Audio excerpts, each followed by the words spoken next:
तो चलिए आज के इस खास चर्चा में थोड़ा गहराई से उतरते हैं। जी बिल्कुल। हमारे सामने ना कुछ जानकारी है जो आने वाले साल यानी 2025 की शारदीय नवरात्रि पर है। हाँ, और ये जानकारी उन सभी के लिए काफी काम की हो सकती है जो ये पर्व मनाते हैं या इसे समझना चाहते हैं। बिल्कुल। खास तौर पर हम बात करेंगे महाअष्टमी और महानवमी की, जो महत्वपूर्ण तिथियां हैं और उनका क्या मतलब है, क्या महत्व है। हाँ, इसमें 2025 की तिथियां हैं, उनका बिल्कुल सटीक समय क्या है और उनसे जुड़े जो खास मतलब जरूरी रीति रिवाज हैं उनका भी जिक्र है। तो हमारा मकसद यही है कि इस जानकारी को ठीक से देखें और समझें कि भाई 2025 में शारदीय नवरात्रि शुरू कब हो रही है, महाअष्टमी और महानवमी की सही तारीखें क्या हैं, उनका समय क्या है, और एक और बहुत अहम बात, कन्या पूजन। जी हाँ, कन्या पूजन। वो क्यों और कैसे इन तिथियों से जुड़ा है। ये 9 रातों का पर्व है ना, भक्ति और ऊर्जा से भरा हुआ। बहुत ज्यादा। तो आइए इस अहम त्योहार की बारीकियों को समझते हैं। सबसे पहले थोड़ा ये समझ लें कि शारदीय नवरात्रि है क्या आखिर। हाँ, ये जरूरी है। तो ये पर्व हिंदू पंचांग के हिसाब से आश्विन महीने के शुक्ल पक्ष में मनाया जाता है। शुक्ल पक्ष यानी जब चांद बढ़ रहा होता है, वो वाले दिन। बिल्कुल सही, वो 15 दिन, और ये पूरे 9 दिनों तक चलने वाला एक बहुत बड़ा उत्सव है। हाँ, और इसमें देवी दुर्गा के 9 अलग-अलग रूपों की पूजा होती है, आराधना होती है। जी। और लोगों की ऐसी गहरी आस्था है, मान्यता है कि इन 9 दिनों में अगर पूरी श्रद्धा से पूजा करें, व्रत रखें, तो जीवन के दुख, परेशानियां वो सब दूर होते हैं, माँ का आशीर्वाद मिलता है। हिंदू परंपरा में इसका स्थान बहुत ऊंचा है, बहुत महत्वपूर्ण है ये पर्व। और यह एक दिलचस्प बात है जो इन त्योहारों को खास बनाती है, वो है इनकी तिथियां। तिथियां? अच्छा। हाँ, ये जो तिथियां होती है ना, ये अंग्रेजी कैलेंडर की तारीखों की तरह नहीं होती कि आधी रात से शुरू हुई और अगली आधी रात को खत्म। ये तो दरअसल चंद्र कैलेंडर मतलब चांद के हिसाब से चलती हैं। इन्हें तिथि कहते हैं। अच्छा, तिथि, ये थोड़ा और समझाएंगे? मतलब ये कैलेंडर डेट जैसी नहीं होती? नहीं, बिल्कुल नहीं। देखिए, तिथि जो है वो चांद की कला या कह ले चरण पर आधारित एक समय की इकाई है। चांद की कला पर? जी हाँ, ये कोई फिक्स टाइम नहीं है कि सूर्योदय से अगले सूर्योदय तक, बल्कि ये चांद और सूरज के बीच का जो एंगल है, कोणीय अंतर, उस पर निर्भर करती है। ओहो। इसीलिए एक तिथि कभी तो मतलब 24 घंटे से कम की हो सकती है और कभी थोड़ी ज्यादा। अच्छा। और इसीलिए अक्सर ये 2 अंग्रेजी कैलेंडर वाले दिनों पर फैली होती है। मतलब हो सकता है कोई तिथि आज दोपहर में शुरू हो और कल दोपहर या शाम तक चले। अरे, ये तो काफी पेचीदा लगता है फिर। तो फिर हम त्योहार किस दिन मनाते हैं अगर तिथि 2 दिनों में फैली हो? हाँ, ये सवाल आता है मन में। तो यहीं पर ना उदया तिथि का सिद्धांत काम आता है। उदया तिथि? जी। ज्यादातर मामलों में क्या होता है, जिस तिथि में सूर्योदय होता है, सूरज उगता है, उस पूरे दिन वही तिथि मानी जाती है। अच्छा। और उसी के हिसाब से पर्व मनाया जाता है। तो यही वजह है कि जब हम देखते हैं ना कि कोई तिथि पिछले दिन शाम को शुरू हो गई लेकिन त्योहार अगले दिन मन रहा है, तो वो अक्सर इसी उदया तिथि नियम की वजह से होता है। एक तरह से चांद के चक्र और प्रकृति की लय से जुड़े रहने का पारंपरिक तरीका है। हाँ, ये समझना तो बहुत जरूरी है, खासकर जब हम बिल्कुल सटीक तारीखों की बात कर रहे हैं। बिल्कुल। तो इसी हिसाब से, इसी गणना के आधार पर 2025 में ये पवित्र पर्व कब शुरू हो रहा है? हमारे पास जो जानकारी है उसमें दृक पंचांग का जिक्र है, उसके अनुसार। हाँ, दृक पंचांग के अनुसार साल 2025 में शारदीय नवरात्रि की शुरुआत सोमवार 22 सितंबर को हो रही है। लेकिन यहाँ फिर वही तिथि वाली बात ध्यान रखनी है। यानी क्या मतलब? मतलब ये कि जो पहली तिथि है जिसको प्रतिपदा कहते हैं, हाँ। प्रतिपदा असल में शुरू तो 22 सितंबर की देर रात को होगी, मतलब रात के 1:23 पर। अच्छा, रात में? जी। और ये अगले दिन यानी मंगलवार 23 सितंबर की रात 2:55 पर खत्म होगी। तो अगर तिथि रात 1:23 बजे शुरू हो रही है 22 सितंबर को, इसका मतलब सूर्योदय तो 22 सितंबर को ही होगा प्रतिपदा तिथि में, है ना? बिल्कुल, एकदम सही पकड़ा आपने, क्योंकि सूर्योदय के समय प्रतिपदा तिथि होगी, इसीलिए नवरात्रि का पहला दिन सोमवार 22 सितंबर को ही माना जाएगा। अच्छा, अब समझा। और जो घट स्थापना या कलश स्थापना होती है, जो नवरात्रि का बहुत अहम हिस्सा है, वो भी इसी दिन शुभ मुहूर्त देखकर की जाएगी। ये समय की गणना उनके लिए बहुत मायने रखती है जो पूरे विधि विधान से पूजा पाठ करते हैं। हाँ, ये तो स्पष्ट हो गया। तो शुरुआत 22 सितंबर से हो रही है। जी। अब आगे बढ़ते हैं नवरात्रि के उन 2 दिनों की तरफ जिनका मतलब खासी महत्व माना जाता है, महाअष्टमी और महानवमी। जी बिल्कुल। इन तिथियों का 2025 में क्या हिसाब है और इनका इतना महत्व क्यों है? महाअष्टमी या दुर्गाष्टमी भी कहते हैं हाँ, दुर्गाष्टमी और महानवमी कहते हैं। ये नवरात्रि के बिल्कुल आखिर में आती हैं और खास तौर पर महत्वपूर्ण मानी जाती हैं। कई घरों में इन दिनों विशेष पूजा होती है, हवन होता है और व्रत का जो पारण होता है यानी व्रत खोलना, वो भी इन्हीं तिथियों पर या इनके बाद ही किया जाता है। अच्छा, तो 2025 में महाअष्टमी कब है?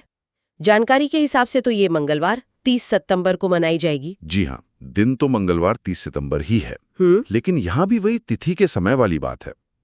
अष्टमी तिथि जो है वो असल में एक दिन पहले ही शुरू हो जाएगी। एक दिन पहले? कब?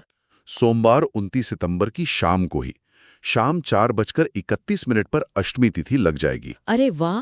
और ये खत्म कब होगी? ये खत्म होगी मंगलवार 30 सितंबर की शाम 6:06 पर। तो फिर से वही बात हुई, तिथि फैली हुई है सोमवार शाम से मंगलवार शाम तक। लेकिन क्योंकि 30 सितंबर को सूर्योदय अष्टमी तिथि में होगा, हाँ, उदया तिथि। जी, उदया तिथि, इसलिए महाअष्टमी का मुख्य पर्व, पूजा, व्रत वो सब मंगलवार 30 सितंबर को ही रखा जाएगा। समझ गई। तो मेन दिन 30 सितंबर है। लेकिन ये महाअष्टमी इतनी खास क्यों मानी जाती है? इसे दुर्गाष्टमी भी कहते हैं, इसका कोई कारण? हाँ, महाअष्टमी का खास महत्व है क्योंकि ये देवी दुर्गा की शक्ति के पूजन से बहुत गहराई से जुड़ी है। कई परंपराओं में मानते हैं कि इस दिन देवी के 8वें रूप महागौरी की पूजा होती है। महागौरी? जी, जो शांति और पवित्रता का प्रतीक मानी जाती हैं। और दुर्गाष्टमी नाम शायद इसलिए पड़ा क्योंकि ये माँ दुर्गा की विशेष कृपा और शक्ति से जुड़ा दिन माना जाता है। और जैसा कि जानकारी में भी है, अष्टमी तिथि कन्या पूजन के लिए भी एक बहुत ही शुभ और महत्वपूर्ण दिन है। बिल्कुल, महागौरी का ध्यान और कन्या पूजन, ये दिन तो वाकई बहुत खास लगता है। जी हाँ, और अष्टमी के ठीक बाद आती है महानवमी। 2025 में ये कब पड़ रही है? 2025 में महानवमी बुधवार 1 अक्टूबर को मनाई जाएगी। बुधवार 1 अक्टूबर। जी, और यहां भी इस समय का क्रम बड़ा दिलचस्प है। जैसे ही अष्टमी तिथि खत्म होगी ना, 30 सितंबर की शाम 6:06 पर, हाँ, ठीक उसी पल नौमी तिथि शुरू हो जाएगी। अच्छा, यानी मंगलवार शाम से ही नौमी शुरू? हाँ जी, मंगलवार शाम 6:06 से, और ये चलेगी अगले दिन यानी बुधवार 1 अक्टूबर की शाम 7:01 तक। तो यहां भी वही उदया तिथि वाला नियम लगेगा। महानवमी का मुख्य पर्व बुधवार 1 अक्टूबर को ही होगा। और महानवमी का क्या महत्व है? ये भी अष्टमी की तरह ही खास है? बिल्कुल। अगर हम इसे पूरी नवरात्रि के संदर्भ में देखें तो महानवमी 9 दिनों के इस शक्ति पर्व के समापन का प्रतीक है। समापन का दिन? जी। इस दिन कई लोग अपने व्रत का पारण करते हैं, मतलब उपवास खोलते हैं, और पारंपरिक रूप से इस दिन देवी के 9वें स्वरूप माँ सिद्धिदात्री की पूजा होती है। सिद्धिदात्री? हाँ, जैसा नाम से ही पता चल रहा है, सिद्धिदात्री मतलब सभी प्रकार की सिद्धियों को देने वाली, है ना, अलौकिक शक्तियां या पूर्णता देने वाली। तो ये एक तरह से 9 दिनों की जो साधना है उसकी पूर्णता का दिन है ये। अच्छा। और हाँ, अष्टमी की ही तरह नौमी तिथि भी कन्या पूजन के लिए बहुत ही ज्यादा शुभ मानी जाती है। आपने 2 बार कन्या पूजन का जिक्र किया, अष्टमी पर भी और नवमी पर भी।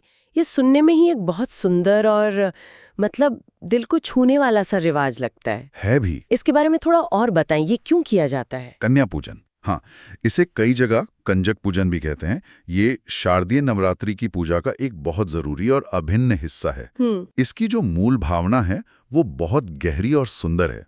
इसमें छोटी बच्चियों को, आमतौर पर 2 साल से लेकर 10 साल तक की उम्र की 9 कन्याओं को जी, 9 कन्याओं को देवी का साक्षात स्वरूप मानकर उनकी पूजा की जाती है। साक्षात देवी का स्वरूप?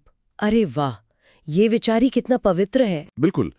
उन्हें बड़े सम्मान से आसन पर बिठाते हैं, उनके पैर धोते हैं, उन्हें तिलक लगाते हैं, कलाई पर वो रक्षा सूत्र होता है ना, मौली, वो बांधते हैं। हाँ। और फिर उन्हें बड़े प्यार से, श्रद्धा से भोजन कराते हैं। भोजन में अक्सर पूड़ी, हलवा, चना, ऐसी चीजें होती हैं जो उन्हें पसंद हो। अच्छा। और आखिर में उन्हें कुछ भेंट, कुछ दक्षिणा देकर उनका आशीर्वाद लिया जाता है। और ये अष्टमी या नवमी किसी भी दिन कर सकते हैं? जी हाँ, हमारी जानकारी भी यही बताती है। लोग अपनी जो परिवार की परंपरा है या जैसी सुविधा हो, उस हिसाब से अष्टमी या नवमी तिथि को कन्या पूजन करते हैं। कुछ लोग अष्टमी को करते हैं, कुछ नवमी को, और कुछ लोग तो दोनों दिन भी करते हैं, खासकर अगर पूरे 9 दिनों का व्रत रखा हो। लेकिन इसके पीछे का धार्मिक या कह लें आध्यात्मिक कारण क्या है? ये सिर्फ एक परंपरा है या इसका कोई गहरा मतलब भी है? नहीं नहीं, ये सिर्फ एक रस्म नहीं है। यहाँ समझने वाली बात यह है कि इसके पीछे गहरी धार्मिक मान्यता है, एक दर्शन है। अच्छा। शास्त्रों में और मान्यताओं में ऐसा कहा गया है कि नवरात्रि का व्रत और पूजन तब तक अधूरा माना जाता है जब तक कन्या पूजन न किया जाए। अधूरा मतलब ये इतना जरूरी है? एक तरह से हाँ, अगर व्रत का पूरा फल चाहिए तो। मान्यता ये है कि इन छोटी कन्याओं में देवी स्वयं रहती हैं, विराजमान होती हैं। तो उनकी पूजा करके, उन्हें भोजन करा के, उन्हें खुश करके भक्त सीधे सीधे देवी माँ का ही आशीर्वाद पाते हैं। ऐसा माना जाता है कि इससे माँ दुर्गा बहुत प्रसन्न होती हैं और भक्तों पर अपनी कृपा बरसाती हैं। और इसका नतीजा क्या होता है भक्तों के लिए? क्या फल मिलता है? माना जाता है कि अगर सही विधि से कन्या पूजन किया जाए तो भक्त के जीवन में सुख आता है, शांति आती है, समृद्धि आती है। अच्छा।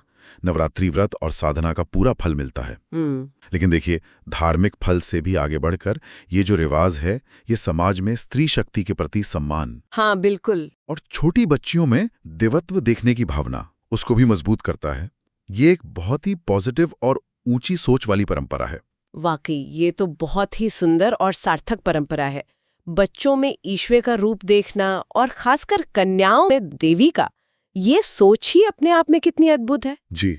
तो अगर हम सारी जानकारी को एक साथ रखें तो संक्षेप में ये हुआ, 2025 में शारदीय नवरात्र सोमवार 22 सितंबर को शुरू हो रही है। जी, प्रतिपदा तिथि के सूर्योदय के हिसाब से। हाँ, महाअष्टमी मंगलवार 30 सितंबर को पड़ रही है और महानवमी बुधवार 1 अक्टूबर को। बिल्कुल।